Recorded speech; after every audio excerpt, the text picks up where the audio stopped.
코로나19 예방접종 뒤 숨진 8명에 대한 조사 결과 백신 관련성은 없는 것으로 확인됐습니다. 모두 기저질환이 악화해서 숨진 것으로 잠정 결론 났는데요. 전문가들은 과도한 불안감을 갖지 말고 순서대로 백신을 접종해달라고 당부했습니다. 이영원 기자입니다.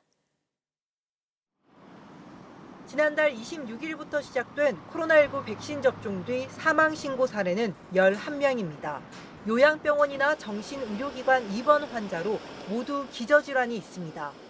예방접종 피해조사반이 지난 6일까지 신고된 사망자 8명을 조사한 결과 백신 접종과 관련성은 확인되지 않았습니다.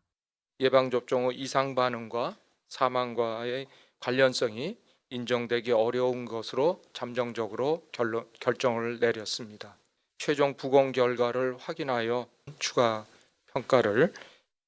같은 시기 같은 기관에서 제조번호까지 동일한 백신을 맞은 다른 접종자들은 별다른 이상 반응을 보이지 않은 점이 주요했습니다. 숨진 환자들도 접종 뒤 아나필락시스 같은 중증 반응은 나타나지 않았습니다. 백신 자체나 접종 과정에 문제가 없었다고 판단한 이유입니다. 기저질환의 악화에 의한 사망으로 뇌출혈이나 또는 심부전이라든가 심근경색증, 폐혈증 또는 급성 간염.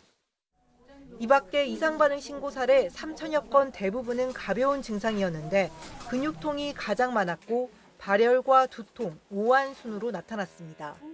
좀 더 면역이 활발한 젊은 층에서의 강도가 세기 때문에 젊은 층에서 훨씬 더 이런 발열이나 근육통과 같은 그런 이상 반응을 좀 더 세게.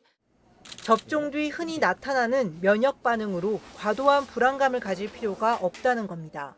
참지 마시고 진통제, 특히 아세트아미노펜, 타이레놀이라고 하는 아세트아미노펜을 그래도 적극적으로 복용하시는 게 큰 문제가 되진 않을 것 같습니다. 다만 가벼운 증상이라도 사흘 넘게 계속되면 병원에서 진료를 받는 게 좋습니다. YTN 이영훈입니다.